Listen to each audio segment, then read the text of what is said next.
దేవునికి స్తోత్రం. మొదటి పేతురు పత్రిక 1వ అధ్యాయం, మొదటి పేతురు పత్రిక 3వ అధ్యాయము 9వ వచనాన్ని చదవండి ఎవరైనా.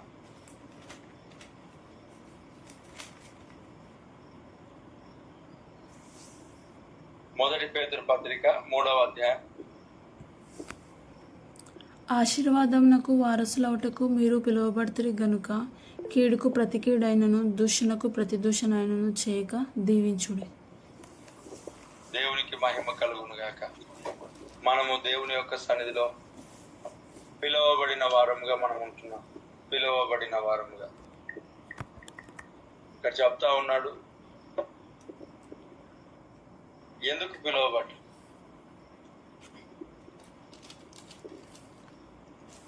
మనము పిలువబడిన వారంగా మనం ఉంటున్నాం.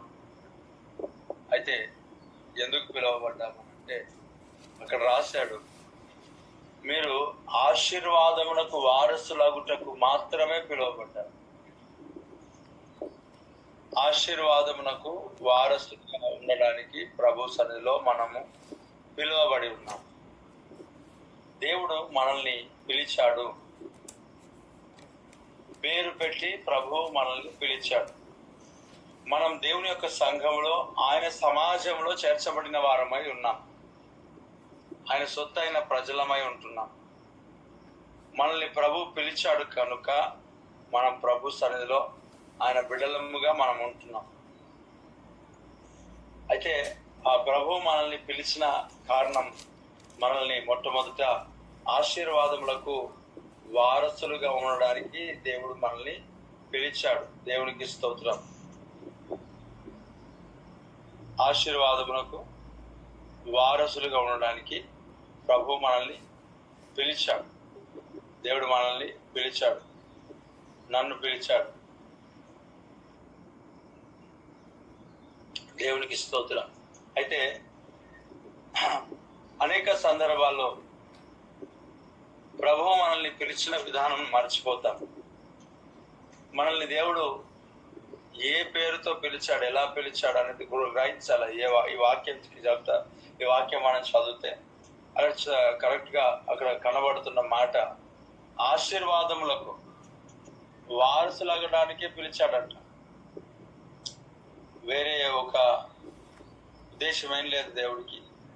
ఆశీర్వాదమునకే వారసులు. చూడండి పిల్లగా, తండ్రికి ఆస్తి ఉంది.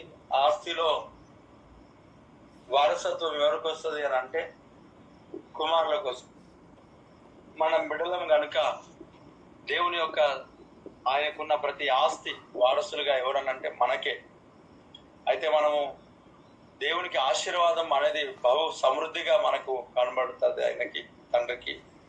అయితే ఆ ఆశీర్వాదమునకు మనము వారసులుగా ఉండడానికంట గొప్ప ఆశీర్వాదం, నార్మల్ ఆశీర్వాదం ఏం కాదు. దీని కొరకు సందేశాన్ని కూడా చెప్పాను. దేవుడు మనల్ని ఆశీర్వదించడానికి పిలిచాడు, ఆశీర్వాదానికి వారసులుగా పిలిచాడు. ఆశీర్వాదం అని అంటే రక్షణనే పొందుకోవడం మొట్టమొదట. దానికంటే గొప్ప ఆశీర్వాదం ఏం లేదు కదా.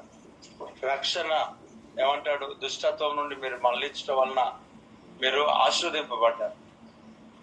కాబట్టి ఆశీర్వాదం అనేది ఖచ్చితంగా నరకం నుండి తప్పించబడటమే, మరణం నుండి తప్పించబడటమే, రెండవ మరణంలోకి అప్పగించుకోబడకుండా ఉండటమే. అదే గొప్ప ఆశీర్వాదం. పరలోక రాజ్యంలో నిత్య జీవంలోకి చేయట్లే ఆశీర్వాదం. కనుక ఈ ప్రియుడాని ఆత్మలో వర్ధిల్చిన ప్రకారం అన్నింటిలో నీవు కూడా సౌఖ్యంగా వర్ధిల్ల. ఆశీర్వాదం అనేది అన్ని కోణంలో దేవుడు మనకి ఇచ్చేవాడుగా ఉంటాడు. ఈ దినాన మనము ఆశీర్వాదములకు వారసులుగా ఉంటున్నాం. ఆశీర్వాదములకు వారసులుగా మనం పిలువబడ్డాం. ఇప్పుడు మనకు ఆశీర్వాదములకు మనం వారసులుగా ఉన్నాం.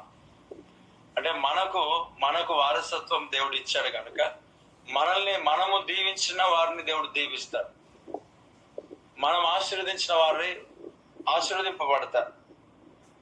భూమి యొక్క సమస్త వంశావళి నీ యందు ఆశీర్వదింపబడును అని అంటున్నాడు. మన ద్వారా we are blessing to the nations. Praise the lord. We are blessing to the nations. మనము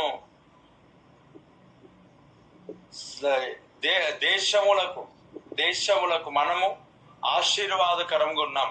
ప్రైజ్ ద లార్డ్. మన ద్వారా దేవుడు దేశములను ఆశీర్వదిస్తాడు. Praise the lord. అందుకొరకై మనము పిలువబడ్డాం. దేవునికి స్తోత్రం. ప్రియ దేవుని బిడ్డలారా, నువ్వు పిలువబడిన కారణం ఆశీర్వాదములకు వారసులుగా అయినా. అందుకొరకు మనము చేయాల్సిన పని, మనము దీవించాలి, మనం ఆశీర్వదించాలి. మన నోటి ద్వారా ఇతరులకు శుభవచనములు పలకాల, శాపవచనాలు కాదు. అక్కడ అంటాడు, ఆశీర్వాదములకు వారసులవుటకు మీరు పిలువబడితే కనుక కీడుకు ప్రతి కీడైనను దూషణకు ప్రతి దూషణ అయినను చేయక దీవించుడి. స్తోత్రం. అబ్బా, థ్యాంక్ యూ లార్డ్ జీసస్. ఏందంట? కీడుకు ప్రతి కీడైనను.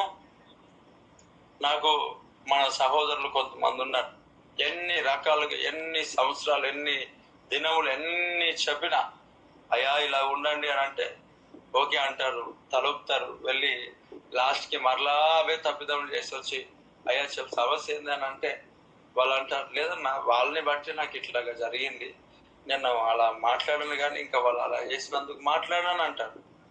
నేను సంవత్సరాల తరబడి చెప్తా ఉన్నాను, వాళ్ళు ఏమైనా చేసుకొని నీదేందయ్యా సమస్య. చూడండి, ఎప్పుడు మనం ఎవరినో బట్టి మనం మారడం కాదు. అక్కడ కనుక కీడుకు ప్రతి కీడైనను దూషణకు ప్రతి దూషణ చేయక ఏం చేయాలంట? దీవించుడి. ఎలా దీవించడం అని అంటే, గొడవ పట్టేటప్పుడు ఇలాగంటారు, తప్పు అయింది నీది, తప్పు చేసినావు, ఒప్పుకో.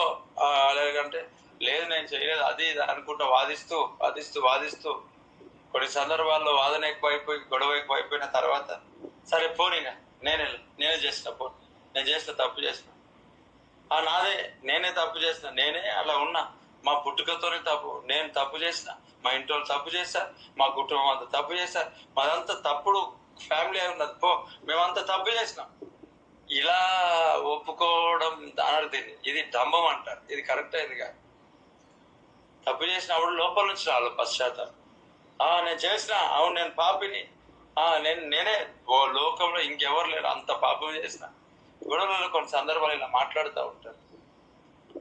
ఇక్కడ చెప్తా ఉన్నాడు అలాంటిది కాదు, మనం నిజంగా ఒప్పుకోవాలి. ఇక్కడ గనుక కీడుకు ప్రతి కీడైనను దూషణకు ప్రతి దూషణ చేయక దీవించాలంట. దీవించాలి. నీ నోటిలో దీవెన వచనాలు రావాలి, శాప వచనాలు కాదు. కాబట్టి ఈ ఉదయకాల సమయంలో గమనించుకున్నారా, నీ నోటిలో వస్తున్నాయి. మనము ఆశీర్వాదమునకు వారసులు అవ్వడానికి దేవుడు మనల్ని పిలిచాడు. కనుక కీడుకు ప్రతి కీడైనను దూషణకు ప్రతి దూషణను చేయక దీవించమని దేవుని లేఖనాలు సెలవిస్తున్నాయి. మనం అందరం కలిసి మనము దూషించక వారికి అనేకులకు దీవించుదుము గాక. ఆమేన్. మహాపరిశుద్ధుడైన దేవా, ఈ వాక్యం ప్రతి బిడ్డ జీవితంలో ఫలభరితముగా మార్చి నిలవబెట్టాడు, స్థిరపరచండి, ఆశ్చర్యకరంగా మార్చండి. యేసు రాములు తండ్రి. ఆమేన్.